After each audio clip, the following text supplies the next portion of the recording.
Ça ne vous étonnera pas, il est au taquet, il est en pleine forme. C'est le jeune Laurent Deutsch qu'on reçoit sur ce plateau. Bonjour Laurent. Bonjour Damien, bonjour à tous. Ça va bien? Ça va super bien. Bon. Malgré l'inversion thermique. Insupportable. Ah bah bien sûr. La semaine dernière, j'étais à Sens. Je regarde Météo France, beau temps, soleil. Donc je peux tourner parce que je mets chronique, il faut du soleil. Il y avait ce petit brouillard qui bougeait pas. Je comprenais pas ce qui se passait. Il va faire beau, il va faire beau. Il a pas fait beau. C'est l'inversion thermique. Inversion thermique. Parce que je vous explique. Non, Un peu de l'air chaud. Il est parti. Ce qui est pratique avec Laurent, c'est que c'est un très bon client dans notre jargon, super invité. Laurent, vous publiez Métronome illustré, nouvelle édition chez Michel Lafon. Donc c'est une édition enrichie. Ça a été un succès colossal il y a 15 ans déjà. C'est ça. 15 ans après, voilà. Qu'est-ce qu'il est devenu? Il n'a pas pris un pli, contrairement à d'autres. Oui, bah, ça on va en reparler, non pas du tout. Alors, on va parler évidemment de ce livre, on va se balader dans Paris que vous connaissez comme votre poche, mais on commence par le petit questionnaire du tac au tac. 1 minute, des questions. Laurent, vous répondez de manière courte. Franche, franche. Rapide, je vous le dis pas parce que c'est avec vous, on sait que ce sera assez... Ah, ça a démarré. Votre surnom quand vous étiez gamin? La fouine. C'est quoi votre secret pour pas vieillir? Vous allez avoir 50 ans dans quelques La jours. curiosité. Ouais. La période de l'histoire que vous préférez, Laurent? Oh bah c'est celle qui va arriver, celle qui va me surprendre. La mienne surtout, parce qu'au 21e siècle, des mecs comme moi peuvent parler, alors qu'il y a 1000 ans, je pense que j'aurais pas fait 30 mètres. Très bien. Je vous offre un tête-à-tête avec un personnage historique que je ramène à la vie. Vous choisissez qui? Charette.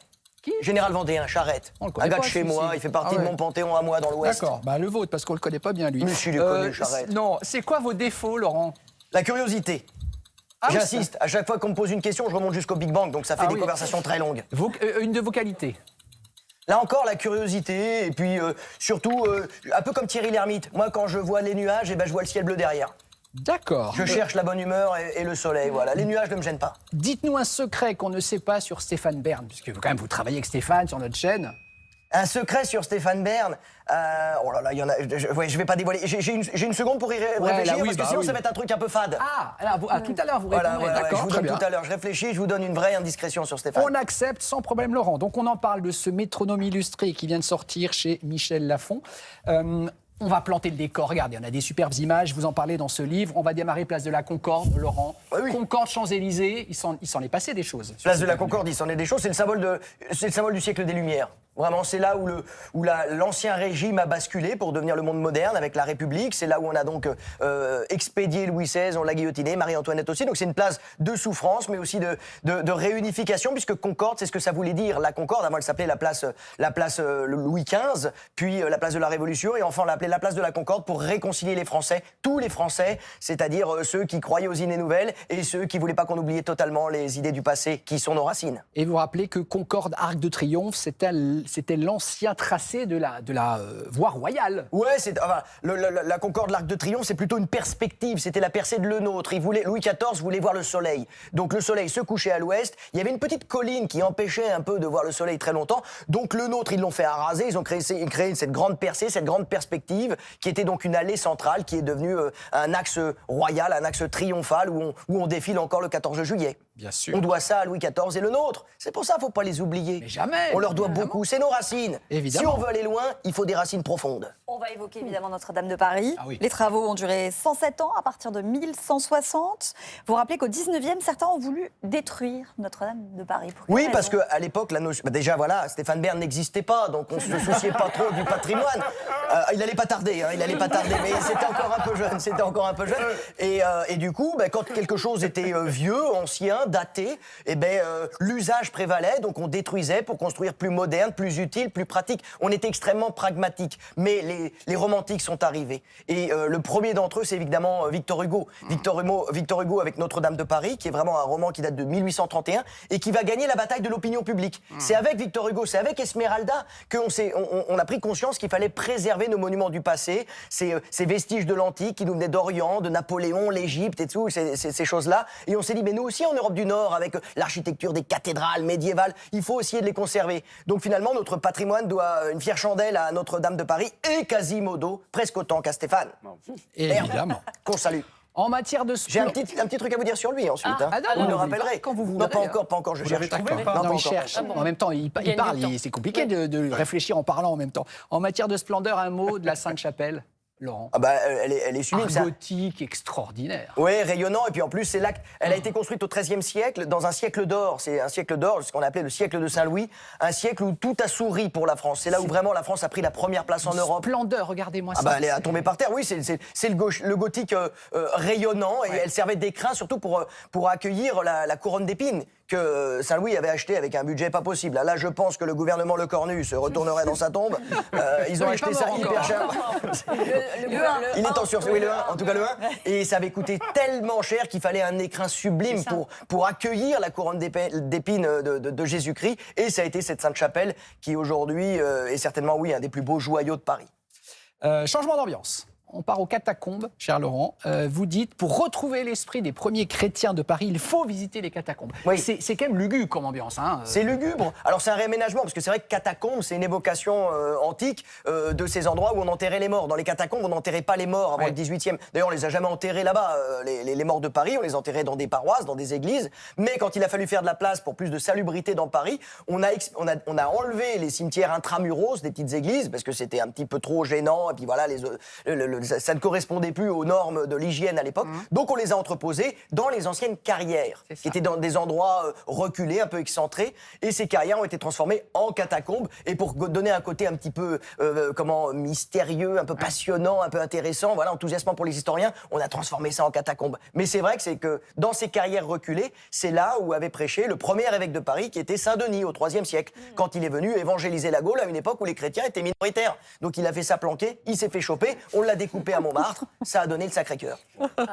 Avant d'aller visiter le tombeau de Napoléon, j'ai une petite question. Vous avez toujours les passes pour rentrer dans les Non, immeubles ça marche parisiens ou plus, pas? ça marche plus. Les quoi? Non, à l'époque où on se fréquentait avec Maya, il y a plus d'une vingtaine d'années. Il y a un dos. Ah, voilà, encore On un allait autre. se promener. Non, Non, pas pas du du tout. tout, pas du tout, pas du tout. Il y avait Vif et Rude. Il y a quoi Attendez, on ne comprend rien. C'est quoi ce pass? On avait Non. une vingtaine d'années Oui. et on raidait la nuit à scooter avec un troisième larron et on allait et Laurent nous faisait visiter C'est pas vrai. les Ici, lieux parce qu'il y a un peu secrets de Un Paris. ancien maire de Paris qui nous a quittés récemment, qui est Jean Tibéry. Je l'avais rencontré un jour dans la rue, dans le 5e arrondissement, et je fouillais partout. Et puis il me demande, mais qu'est-ce que vous faites là et tout. Je dis, je regarde des trucs, je cherche. Il fait, tenez, prenez ça, c'est facile pour entrer dans les portes. Parce qu'à l'époque, les postiers, les facteurs avaient une clé passe, magique, ouais, un petit passe comme une padgette aujourd'hui, voilà. Et j'ai pu, grâce à lui, rentrer dans des Alors portes là- qui déjà devenaient inaccessibles parce que depuis le temps que j'écris, Paris s'est rembarré. Et c'est vrai que maintenant, il faut 1, 2, 3 digicodes pour pénétrer dans une cour et Oh, découvrir m'en un parlez vestige. pas. Ouais. L'espace public. On se barricade. L'espace public est vraiment en péril aujourd'hui. C'est une question à Ouais, mais avoir. sérieux. Ça devient un couloir. Et pour on circule plus, on s'arrête plus. On n'a plus le droit de s'arrêter. Et pourtant, ils en veulent. Pour tous les gens qui nous regardent là et qui sont jamais venus à Paris, parce que nous, on y habite, on y travaille, mais pour tous ceux qui ne sont jamais venus, si vous deviez leur choisir 3 endroits Oh là. où aller, rapidement, lesquels? Le parvis de Notre-Dame. D'abord, pour commencer, En un. l'île de la Cité. Paris est né sur l'île de la Cité. Il y avait déjà des petites villes. Bon, bref, on va résumer quand même pour aller plus vite. C'est l'île de la Cité, parce que c'est là où on pouvait passer plus facilement sur le fleuve. Donc, un premier pont et puis une ville. En Donc, deux. l'île de la Cité. Arène de Lutèce, non? Non, pas trop, pas spécialement. Ça m'arrange parce qu'on a la photo. Bon bah, Arène de Lutèce. Arène de Lutèce, c'est Victor bien, Hugo, Arène là de encore, c'est Lutèce. grâce à lui. C'est lui qui les a préservées. Elles devaient être démolies dans le Paris d'Haussmann du 19e siècle. On a voulu Ouais. créer une grande saignée qui est d'ailleurs là. Regardez, vous êtes C'est la rue beau, Monge. là. Heureusement qu'on vous Oh bah, je suis montre. superbe.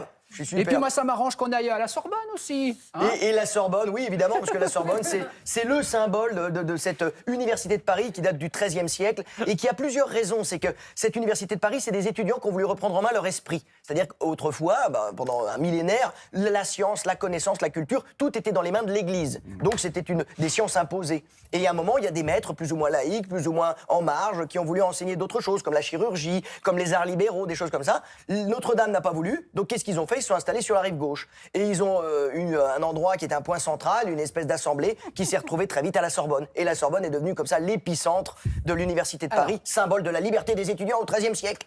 Je précise à tous. Validé par Philippe Auguste. Pourquoi? Pour affaiblir l'autre pouvoir de l'époque, l'Église. Qui sait quelle est la clé du pouvoir? Eh ben, c'est le roi et l'évêque, le pape. Et donc, pour affaiblir le pape, l'Église, le roi, il va compter sur les habitants. Je vais le débrancher. Oui, mais bon, C'est ça, ici. enlevez-lui un peu sa Non, batterie. on précise quand même à toutes fins utiles pour nos téléspectateurs qu'évidemment, Laurent ne savait pas, et son bouquin fait quand même 300-400 pages, je sais pas, il ne savait évidemment pas ce sur quoi on allait l'emmener. Donc, c'est-à-dire que vous connaissez, vous maîtez absolument votre... La C'est Sorbonne. lui qui a écrit le livre. C'est lui qui a écrit le en livre. train de Non, dire. non, Surtout mais- la Sorbonne, j'ai une maîtrise de philo. On quoi, a donc eu des exemples de gens qui, parfois, n'ont pas vraiment écrit leur bouquin, ce qui n'est pas votre cas. Non, mais ça arrive, En même temps, on le sait. je l'ai écrit il y a 15 ans, celui-là. Hein, donc, Oui, mais des là- fois, il faut rafraîchir un peu la mémoire. Allez, vous allez pouvoir respirer, souffler, une petite surprise. On aime bien faire des surprises à nos invités. Cher Laurent, vous avez commencé votre carrière lorsque vous étiez ado à ses côtés. Une petite surprise qui vient du Québec. Ah oui. Allez, regardez, Jessica Barker pour vous ce matin. Salut Tom, c'est Julie. Eh oui, 35 ans dans les maritimes. Je serai toujours dans ta vie. J'ai eu un petit appel. On m'a dit que t'allais faire un coucou. Alors, je me suis dit que j'allais faire un coucou. Alors, je sais pas si tu te souviens, il y a 35 ans, quand on s'est retrouvés, toi et moi, chez Marathon Productions et qu'on est devenus ce fameux matin-là, Tom et Julie. Quand même incroyable qu'on en parle encore 35 ans après. Grosse bise de Montréal, puis viens nous visiter quand t'as du temps. Ah bah, génial, bah ouais, j'ai commencé C'était vos avec elle. débuts, c'est J'ai ça, commencé avec elle à la télévision, au cinéma, enfin c'était une série. Ouais. Et, La série, et elle avait c'était beaucoup Tom et d'expérience. Julie, c'est ça, hein. Ouais, Les Intrépides. Intrépides. Ça s'appelait Les Intrépides, c'était pour le service public d'ailleurs, c'était pour France 3. Ouais, les Et- minicums. Dans les minicums, Voilà. c'était dans les minicums. Et il y a eu 2 saisons, ça a duré 4-5 ans. Au Québec, ça a eu un succès fou, ça a été diffusé pendant 25 ans et c'était vraiment une série un peu emblématique, structurante, presque comme Friends quoi, de l'époque, Ouais. pour les plus jeunes. Et vous on a est pas resté un peu oublié. en contact avec Jessica, elle continue à travailler, elle est encore actrice. Moi, le métier de comédien m'a un peu passé parce que ouais, je fais d'autres choses, mais c'était quelqu'un de formidable. Je me rappelle surtout qu'à l'arrivée à l'aéroport, les Québécois qui étaient très en avance sur nous, j'ai voulu lui prendre sa valise. Ah, je me la suis pris dans la gueule. Pourquoi? Je peux la porter toute seule, Carlis. Qu'est-ce que tu crois? C'est parce que t'es un garçon, là, t'es un macho? Non, bah dis-nous, je veux juste t'aider. Ah, Bon, on va en profiter. Merci à Jessica pour la surprise. J'ai appris la parité sur le tard. Et on embrasse nos téléspectateurs qui nous regardent évidemment au Québec. Mathilde, vous ouvrez les archives. Bah justement, on va revenir dans votre passé de comédien. Votre premier grand succès, c'était un film moi, que j'avais vu au cinéma quand j'étais ado, Le ciel, les oiseaux et ta mère. Et c'était l'un des premiers films drôles sur la banlieue. C'est un film qu'on a fait avec les moyens d'un menu Larsin, à savoir un casse de la caisse d'épargne de Villeurbanne. Mais non, c'est une blague dans l'esprit de leur film. Ça sort le 20 janvier sur tous les cinémas de France, d'Autriche et du Liechtenstein. Ouais. Alors, déjà, vous étiez en forme. Hein. Ouais, Ça n'a pas attendez. changé. Là, il y a Julien Courbet à côté, qui est aussi un super comédien. Et puis, on était quand même avec. On était 4, il y avait Stéphane Somongo et Jamel. Oui, vous Et êtes Jamel. toujours en contact Il y a- avec lui? Jamel? Oui. Ouais, Jamel de temps en Debbouze. temps, ouais, on s'écrit, on a gardé contact. C'est quelqu'un qui était génial. Moi, c'est quelqu'un qui m'a impressionné. Un jour, j'ai écrit un livre sur la langue française et je lui ai dédicacé mon livre. Et il n'a pas compris. Il m'a dit, en plus, le français, lui, c'est pas vraiment sa langue natale. Il est marocain, Jamel. Ses parents sont marocains, donc il a grandi un peu dans cette double culture. Et le français, c'est une langue pour qui il faisait plein de fautes. Il avait des grosses lacunes en français, mais il a une telle poésie, il a une telle sensibilité, il a une telle intelligence qu'il a magnifié la langue et qu'il a tordu les mots. Et aujourd'hui, Jamel Debbouze, et c'est mérité, est dans le dictionnaire. Par exemple, avec l'expression je vais pas passer du coq à light. Mais tout y est. Et là, vous vous dites ah ouais, mais quand même, l'expression originale, c'est pas je vais pas passer du coq à l'âne. Mais je vous pose la question. Oui. Il n'y a pas de faute dans ça. C'est quoi l'âne? Vous croyez que c'est le mulet, là, le bourrin? Vous croyez que le coq, il est suffisamment con pour croire qu'il peut aller entreprendre et aller couvrir un mulet? Non, l'âne, en fait, au Moyen-Âge, c'était la femelle du canard. Donc là, c'était faisable. Tu vois, je veux dire, voilà, il y avait le Ok. physique. Le coq, il avait le physique pour. Alors que l'âne, un âne, un bourrin, il peut pas y aller, quoi. Donc en fait, il y avait déjà une faute. On a créé une expression sur une faute, sur une méprise. Et ben Jamel, il a fait la même chose 20 ans après. Et tout comme l'expression je vais pas passer du coq à l'âne, aujourd'hui, 2.0, le nouveau millénaire, on dit je vais pas passer du coq à light. Et il n'y a pas de problème parce que la langue française adore ça. Elle fait son beurre de ça. Elle est beaucoup plus métissée qu'on ne le croit. Et elle a compris ce que parfois nous, on a du mal à comprendre sur l'intégration et le On va métissage. prévenir Julien Bugier qui prendra l'antenne à 13h20 à peu près aujourd'hui. Pardon. Non, mais tout va bien, tout va bien. Alors 2 ans plus tard, vous êtes invité de France 3 à Orléans. Et voici comment on vous présente. On ouvre une page cinéma. On profite en fait de la visite à Orléans d'une star montante du grand écran français, on va l'appeler comme ça. Il s'appelle en tous les cas Laurent Deutsch. Alors merci Laurent d'être avec nous. Je me suis laissé dire que vous aussi vous êtes de la région et justement de Dreux. On a une maison là-bas où depuis que je suis né, je passe mes 2 mois d'été pour pêcher dans la région parce que c'est très poissonneux, c'est génial. J'adore l'Eure-et-Loire. Vous pêchez toujours. Oui, toujours. Je crois que vous avez une photo de vous qui pêchez enfant dans un endroit particulier chez vous. Ah, peut-être dans les toilettes, non? Oui. Ouais, la photo avec les brochets avec mon père. Oui, pourquoi? Ouais. C'est un Parce bon que ma mère souvenir. voulait pas entendre parler de ces photos-là, quoi, avec un poiscaille mort et tout. Elle dit, vous mettez pas ça sous le crucifix, hein, donc ça va être fini dans les toilettes. Bon, très bien. Alors vous enchaînez les tournages et on vous retrouve en compagnie de Thierry Lhermitte et de Philippe Noiret Ah ouais, génial. dans Les Ripoux 3, et ce qui donne cette séquence. Moi, j'ai horreur des jeunes Et particulièrement des jeunes acteurs. Je sentais un regard porté sur moi qui m'a convaincu et qui vraiment m'a mis à l'aise.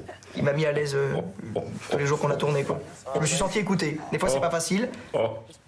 Surtout quand on a le talent de ces monstres sacrés-là, on a souvent l'impression de tout connaître, mais il reste humble quand même. Et moi, ça m'a permis vraiment d'exister. Comment ça s'est passé le tournage Magnifique. entre les deux? D'abord, comme je le disais tout à l'heure, Thierry Lhermitte, c'est un mec qui cherche le bonheur. Il cherche la bonne humeur. Il arrive sur un plateau, il voit où ça se marre. Et il y va. Et il se marre aussi. Donc, dans ses yeux bleus, c'est un énorme soleil. Voilà, c'est toujours enthousiasmant, c'est toujours joyeux avec lui. Puis Philippe Noiret, c'était un monstre. Moi, je me souviens, je fais la première lecture donc avec les trois, là, les ripoux. Il y avait donc Noiret, Lhermitte et Zidi, le réalisateur, Claude Zidi. Oui, bien sûr. Et moi, je suis hyper impressionné. Et Philippe Noiret, il le voit. Et il fait... On va emmener le petit aux escargots. Et je fais, qu'est-ce qui se passe? Ils vont m'emmener en forêt, il va m'arriver un truc bizarre.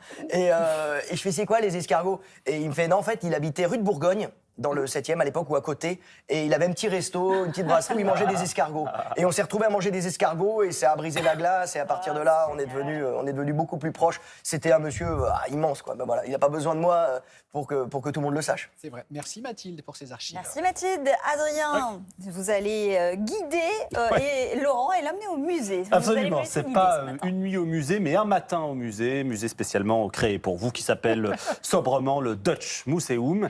Alors, dans ce musée, que des choses qui, normalement, devraient vous parler, que ce soit des tableaux, des photos, des lieux. Je veux bien que vous en choisissiez un en fonction de ce que vous voyez, reconnaissez. Alors, qu'est-ce qu'il y a? Oh, bah, il y a les termes. Absolument, Ouais. les termes de Budapest. Ouais. Alors, pourquoi j'ai choisi cette photo? C'est les termes Széchenyi, celle-là. Bah, parce que mon papa est hongrois. Ouais. Mon papa est hongrois, puis j'ai tourné aussi pas mal. J'ai fait 2-3 films en Hongrie. Vous avez vécu à Budapest, vous avez livré des pizzas là-bas? Ouais, mon premier boulot. Vous étiez livreur de pizza. pizza? Oui, mais c'était pour rigoler. En fait, je tournais Les Intrépides là-bas. Et il y avait un gars, un technicien avec qui j'étais pote, et son frère tenait un Pizza Hut. À l'époque, c'était les premières pizzerias, et on est en 94. Donc le mur est tombé depuis 4 ans. Donc les gens sont pas tellement habitués déjà aux pizzas, et en plus aux livraisons, avec ce mode de vie comme ça, la ubérisation de la société des 94 avec le mec qui livre ta pizza. Donc on s'est dit, tiens, tu vas les livrer un petit peu. Les Hongrois, ils vont halluciner de voir un Français qui livre à des Hongrois, quoi. Tu vois, le monde à Avec l'envers. l'accent français. Et avec l'accent, un accent à couper au couteau. Quand je parle hongrois, c'est une catastrophe. Donc j'ai fait ça pendant 1 mois, 2 mois, et c'était marrant parce qu'en plus j'avais des petits pourboires et je ramenais ça à Pizza Hut, j'étais tout fier. Dites-nous juste, j'adore Télématin en hongrois. Ah, imádom Télématin. Voilà, magnifique. Imádom. J'adore. Imádok. Imádok. Imádok. Une autre Imádom, photo c'est je l'adore. Une autre photo, un autre endroit, ce que vous voulez. C'est quoi le château? Pierre Bachelet qu'on voit, là Alors, il y a Pierre Bachelet, on pourrait y revenir. hein. Le château, c'est C'est Champ vous- de Bataille. C'est le Ah, château, le château de de Jacques Champ. Garcia. Oui, ouais. Et pourquoi j'ai choisi ce château? Parce que je me suis dit que vous, avec votre amour des belles pierres, lui, il y a consacré sa vie, Jacques Garcia, peut-être que vous aimeriez un jour avoir un château. Vous en avez un, peut-être déjà, je ne sais Non, pas. non, pas du tout. Est-ce que Juste- ça vous plairait d'être juste- propriétaire, d'être châtelain? Eh bien, écoutez, justement, vous en parlerez à Stéphane Bern, qui, lui, mais engloutit toute sa fortune dans une collégiale, qui est la collégiale de Thiron-Gardet, qui Absolument. l'entretient, ça coûte... Nord-et-Loire. Ah ouais, Ouais. ça lui... C'est un sacerdoce. C'est-à-dire que ça lui coûte énormément, et aussi dans l'investissement, dans le temps, etc. Et il est courageux. Il est courageux parce qu'il Voilà, dit... je fais secret sur Stéphane Bern, il est courageux. Il le dit lui-même, il fait pas ça pour lui, il fait ça pour après. Parce que sans lui, c'est un monument tellement massif, tellement énorme qu'évidemment la commune ne peut pas l'entretenir. Et c'est lui qui le fait Ouais. pour lui, mais aussi pour les générations futures. Alors, Pierre Bachelet, vous en parliez, Damien. Et vous savez que Garcia, Oui. il a créé en quelque sorte son premier univers dans l'hôtel particulier de Beaumarchais, à la Bastille. Et donc cet hôtel particulier qui a survécu et surtout qui est un endroit dans lequel il contemplait la Révolution, Beaumarchais, en flippant un petit peu parce qu'il disait « je suis quand même un aristo, moi avec mon château là, et tout, je vais peut-être me faire dégommer ». Donc il n'a pas été con, il a autorisé, un peu comme les journées du patrimoine, l'accès à son château dès le lendemain de la prise de la Bastille, pour que le peuple puisse se détendre, un peu comme les jardins de Napoléon III. Pierre Bachelet, Il était pas bête. pourquoi il est là, Pierre Bachelet? J'adore Pierre Bachelet. Voilà, vous adorez Pierre Bachelet. je suis fan Il y a une absolu. chanson en particulier, L'homme en blanc, je crois que vous L'homme en aimez. blanc, bah, c'est... Donc, si vous voulez chanter, c'est maintenant. Hein. Il salue la foule et les poignets qu'on lui tend. Dieu que la terre est rouge quand on le voit alors, si blanc. Il y a Pierre Bachelet, mais il y a aussi Barbara, parce qu'autant vous adorez Pierre Bachelet, mais il paraît que vous détestez Barbara. Je détestais. Ouais, Je déteste, ouais. Je l'ai découvert grâce à Gérard Depardieu. J'ai découvert voilà, le vous avez spectacle repris, extraordinaire. Mais comment on a Extraordinaire. pu détester Barbara? C'est pas possible. Et ça me parlait pas, je trouvais que ça modulait. C'est subjectif, hein, c'est simplement qu'elle ne me touchait pas. Je pense qu'elle s'en fout d'ailleurs et que tous ceux qui l'aiment s'en foutent aussi. Mais elle ne me touchait pas. Et tout d'un coup, par Depardieu, j'ai découvert les paroles, Avec j'ai Gérard découvert Daguerre. son âme, j'ai découvert son cœur. Et Gérard Daguerre, un autre basque, dia. Absolument. Un basque de Bayonne. Que j'embrasse. Et Gérard, avec qui j'ai eu la chance de faire du piano, de jouer dans Irma la Douce, me l'a fait découvrir aussi. Et voilà, maintenant j'ai totalement révisé mon jugement. Et tant mieux, parce que qu'est-ce qu'on aime être convaincu que les gens valent Absolument. Bon, merci Adrien. Nous sommes rassurés. Vos 50 ans, c'est dans combien de jours? une semaine. Voilà. Donc à l'aube de ces Arrêtez, 50 on va ans, pas fêter ça. C'est plus une année de plus, c'est une année de moins. Là. il est en grande forme. Laurent Deutsch, que vous retrouvez en librairie, donc avec la réédition illustrée et enrichie de Métronome, édition Michel Lafon. Et un mot aussi à toute berzingue. Il y a un tout de berzingue, mais il y a aussi, oh là là, vous n'avez pas le visuel, c'est dommage. Mais vous avez un métronome pour les enfants. Ah, ok. Avec la série Quelle histoire. Et à toute berzingue, c'est les villes de France. Bah ça c'est mon odyssée depuis. Alors maintenant que je suis moins acteur, je me suis lancé un défi fou, c'est-à-dire que je me suis donné 15 ans pour raconter l'histoire de toutes les villes de France. J'ai envie d'en faire 300. J'ai fait Nice. J'ai commencé par Nice. Ça a été très inspirant. Et je me suis dit voilà, je vais en faire 300 pour raconter leur histoire un peu comme Ulysse. Voilà, j'ai quitté Ithaque. Dans 10 ans j'y reviendrai, mais j'aurais fait la France. Comme diraient certains hommes politiques, la France, il y en a qui en parlent, il y en a d'autres qui la font. Et moi j'y vais. Voilà. Et c'est passionnant. Et je me régale. Et rendez-vous dans 10 ans où j'espère avoir 3 ans. Donc voilà, donc tous les ans, c'est le 3e tome. Je sors un espèce de petit point Mais vous rouge comme les respirez marins. Mais quand est-ce que Vous respirez quand, Il n'y a jamais eu de Laurent problème? Bah, après l'émission. Ah, d'accord. Bon, on vous taquine, on vous adore, vous le savez, on vous aime. Merci beaucoup, Laurent. À Merci bientôt. Damien. Merci Il est- Maya. Merci Laurent. Merci à tous.